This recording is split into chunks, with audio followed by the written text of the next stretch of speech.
of my children, whom I later on married.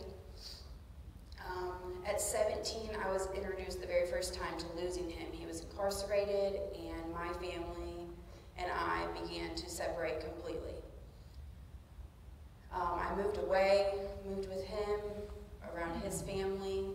The abuse started mentally, emotionally, physically. I had 2 daughters with him.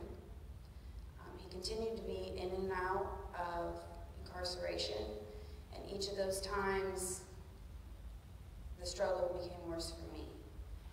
I began to abuse my prescription medications. I began to sell my prescription medications. I lost my job because I started to have seizures at 22 years old out of nowhere, and they found a cyst on my brain. So I was no longer working, had 2 children to raise, and a husband that was incarcerated.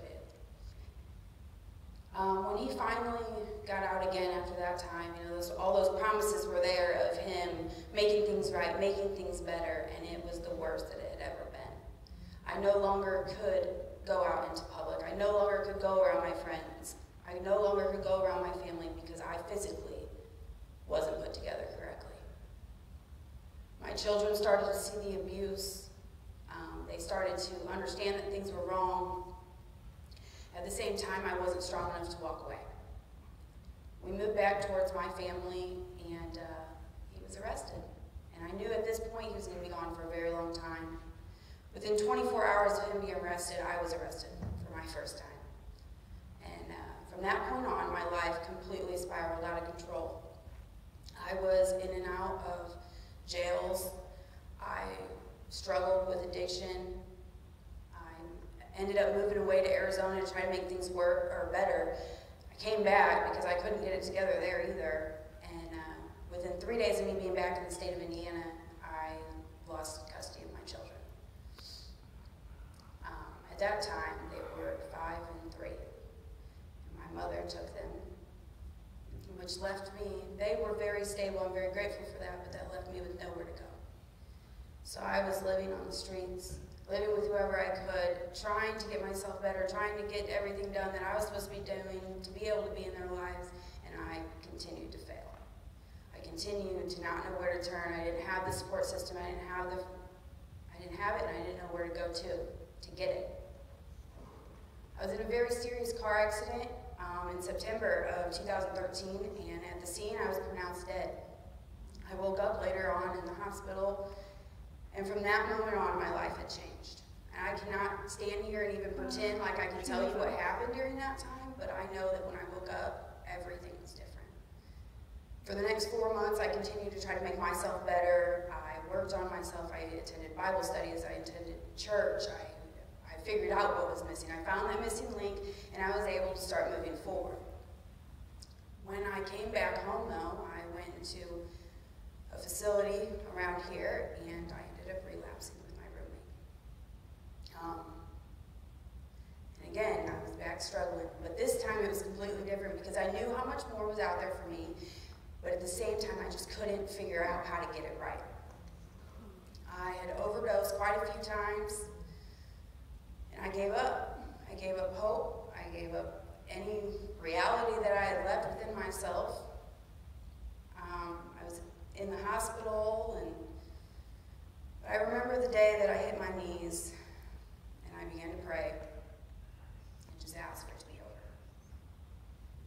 And I didn't care how it was over. It didn't matter to me if it was over by me overdosing, or if it was over however I was done. I had no more fight. Within that week, I was arrested. It was the happiest day of my life. March 21st, 2014 was the day that saved me for the rest of my life. I ended up spending 2 years in prison. I was very fortunate to be able to modify out and come home. I put in a lot of hard work while I was gone. And I became very close to the Lord while I was gone. I was never alone while I was there. I was never upset. I was never sad. I was never anything. I was so grateful for my life because I knew how much more was to come. I didn't get to see my kids while I was gone. I did get to talk to them on the phone, but it was just a small fraction of the the rest of my life. During my stay there, my grandmother introduced me to Jennifer and Al, and they began to write me. And I began to build a support system with them and a few other people from Christian Center's church.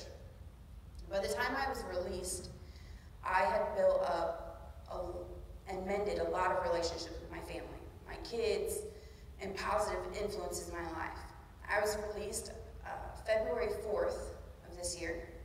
Wow. February 7th, I went and I met Jennifer and Al at Christian Center Church.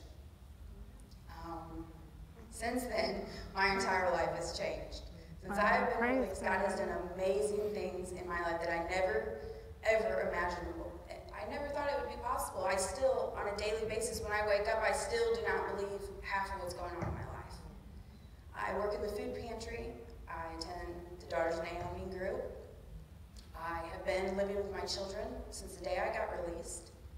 And December 1st, last week, I just got custody of my children back. Oh, amen.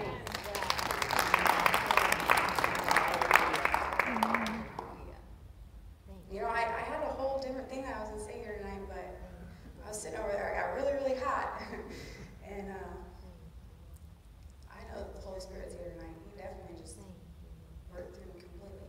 But I just want to thank you all for coming tonight and listening to my story and everything that Jen and Al stand for and everything that these other women stand for in this group. Like, I have a family with them and I have a support system with them.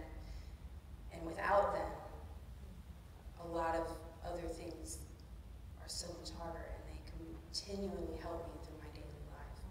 And I can only imagine that it will be able to do in the